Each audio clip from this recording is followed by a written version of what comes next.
હાલો, જય શ્રી કૃષ્ણ, જય માતાજી. તો આજે આપણે મગ અને ચોખાના ઢોસા બનાવીશું.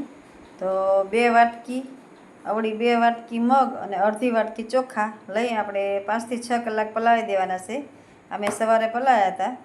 તો અત્યારે આને આપણે મિક્સરમાં ક્રશ કરવાનું છે. તો તેમાં 4-5 મરચાં, આદું અને મીઠું નાખીને હું ક્રશ કરું છું. જો આપણે મગમાં આદું, મરચાં અને મીઠું એડ કર્યું છે અને થોડું પાણી નાખી ને આપણે હવે આને પીસી લઈશું. જો આપણું ખીરું મસ્ત મજાનું તૈયાર થઈ ગયું છે. આપણે બાઉલમાં લઈ લઈશું. જો આમાં આપણે છે ને પીછામાં મીઠું નાખ્યું છે, પણ તમને ઓછું લાગે તો થોડું મીઠું નાખી શકો છો. અને ખાવાના છોડા બિલકુલ નથી નાખવાનો.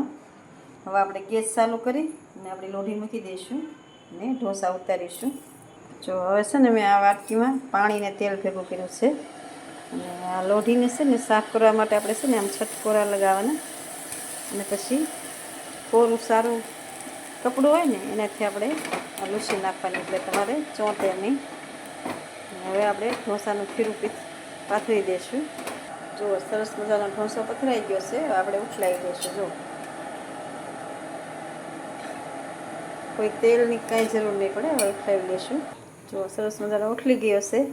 આની ઉપર આપણે હવે કોથમરી, પનીર, પછી તમે જીરાનો ભૂકો છે, ગરમ મસાલો છે, બધું એડ કરી શકો.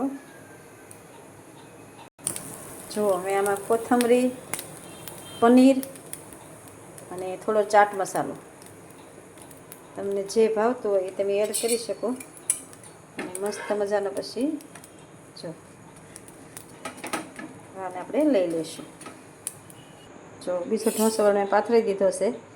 તો આમ વારંવાર તમે અલગ અલગ બનાવી કરો. બધા મારી પાસે વેજીટેબલ હોય ને તો વેજીટેબલ પણ બધું એડ કરી શકો.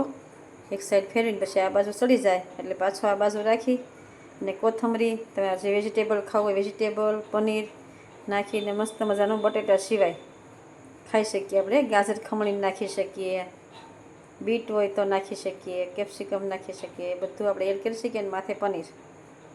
તો મગના છે એટલે પ્રોટીનથી ભરપૂર પનીર આવે. તો મસ્ત મજાનું તમે એન્જોય કરી શકો મેરેથોનમાં રહીને હેલ્ધી ઢોસા. અને આને આપણે લીલી ચટણી સાથે લઈશું. લીલી ચટણી તો આપણે બધામાં બનાવેલી છે, તો તમે જોઈએ છે રેસીપી. જો આપણો બીસો ઢોસો પણ તૈયાર છે મસ્ત મજાનો. મેં વેજીટેબલ એડ નથી કર્યું, તો તમે વેજીટેબલ એડ કરી શકો છો. કારણ કે હું આ રેસીપી રાત્રે બનાવું છું, રેસીપી ઉતારવા માટે, એટલે મેં એડ નથી કર્યું. પણ તમે એન્જોય કરી શકો છો બધા વેજીટેબલ સાથે. અને મસ્ત મજાના હેલ્ધી ઢોસા. તો ચાલો આપણા મગ, ચોખા અને પનીર ઢોસા તૈયાર છે. આ લીલી ચટણી અને સોસ છે, એની સાથે તમે લઈ શકો છો. અને મસ્ત મજાના સ્વાદમાં પણ છે. તો તમે એકવાર જરૂરથી ટ્રાય કરજો. જય શ્રી કૃષ્ણ.